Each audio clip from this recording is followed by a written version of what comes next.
What's going on, everybody? My name is Tom Harvey. I'm a local realtor here in Clark County, Washington, and I am a realtor and a estate solutions professional. And today I'm doing a video on the pros and cons of renting. If you're deciding whether renting or owning is the best option for you, you're in the right place. And I just want to start with the first pro of renting, which is flexibility. When you're renting, you have the flexibility to move when you want, and you can sometimes get a lease break, and usually sometimes you can do month to month or a year-long lease. So at the end of it, you can decide whether you want to pick up a move, and it makes it a lot easier. You know, picking up and moving when you own a house, it takes time, preparation, and it costs a lot of money. So when you're renting and you got to move after your lease ends, it's a lot easier. So another pro to renting is that there's lower upfront costs. Typically, you know, you pay for a background check, you pay for a security deposit, maybe first month's and last month's rent, but really that's all the upfront cost there is. Maybe some moving expenses, but really that's it. It's fairly cheap to rent. Another pro to renting is maintenance-free living.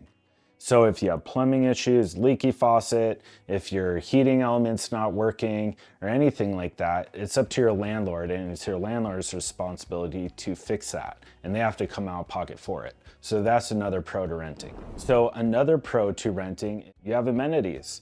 I know when I've previously rented in the past, I had a pool that I could go to, a gym I could work out in, there was an area where I could barbecue.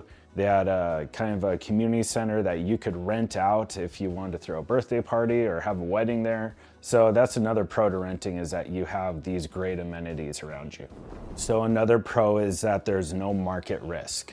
Now there's a caveat to that. There is volatility in the housing market. That doesn't affect you, that affects your landlord. So there's another pro to renting. Now let's jump into the cons of renting. So when you're renting an apartment, you're not building any equity. All your rent goes to your landlord, and they pay down their mortgage if they have a mortgage, and they're essentially building equity while you're living there, right? So when you are renting, you're not building any equity. However, I do have a tip for you. If you are renting and you aren't building equity like you would if you owned a house, you can take 5 to 10% aside of your monthly or annual income, and you can give that to a wealth manager or financial advisor and put that in a retirement account, like an IRA, put that in a money market, put that in an S&P 500. So you might not be building equity in your home, but you could be building, you know, getting financial gains in the stock market, right? And sometimes, yeah, it could be 6 to 8%, which is a pretty good return. So if you are renting and you do want to start building, you know, some wealth, that's a great place to start. So another con to renting is your landlord could up the rent at the end of the lease. So it's uncertain if your landlord will up the rent. And if you're privately renting from a landlord, it's uncertain whether they want to continue to rent to you or not. So that is one downside to renting a home. Another downside is, you know, pet restrictions, right? Because some landlords might not want cats in their house. Some landlords might not want certain dogs in their house.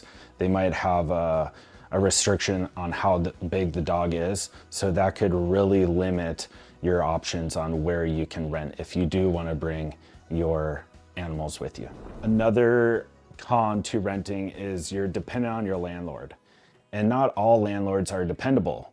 So if you do have that leaky faucet, if your heating elements aren't working, or if your refrigerator isn't working, or if you're having plumbing issues, it's up to your landlord to fix those issues, okay? And your landlord has to come out of pocket for it. So they might drag their feet, they might say it's your fault and you have to pay for it. It can be really frustrating, and landlords are known for not wanting to go out of their way to fix issues and kind of put the blame on you. So that's not the case for everything. There are great property management communities out there, companies out there, but you are landlord dependent on getting any significant repairs or any repairs in general fixed. So another con to renting is that they run background checks. Now, maybe in your past, you're a knucklehead, or maybe you got a DUI and you turned your life around, they will run a background check, and if there's any red flags, they can turn you down, and they can say that they don't want to rent to you, or you didn't pass a background check. So if you did kind of have a bumpy road in the past and you turned your life around and now you want to rent, that could really hinder, and it could limit your options on where you can move and what apartment complex you can move to.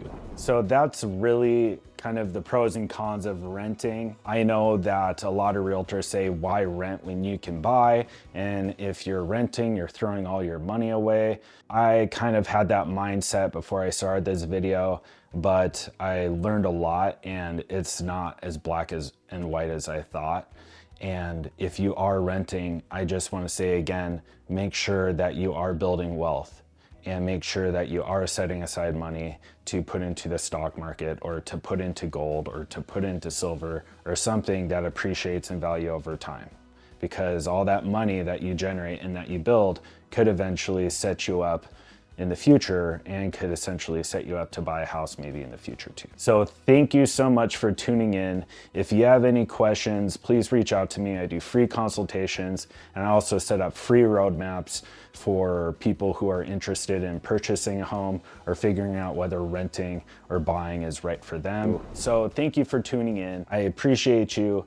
And I just want to lastly say, if there's no problem with renting, I just want to make sure you're building wealth. So if you are renting, make sure you're taking 5 to 10% aside and putting in the stock market, putting into gold, into silver, putting into the S&P 500. Just put into something where you are getting 6 to 8% gains every year on the money that you're investing, because then you aren't giving all your money to a landlord, and you are essentially kind of building equity. If you want to reach out to me, I can suggest some financial advisors or some wealth managers to you. And if you do want me to specifically set up a roadmap that's tailored for you and your situation, please write roadmap in the comment section, and I'd love to do a free consultation with you.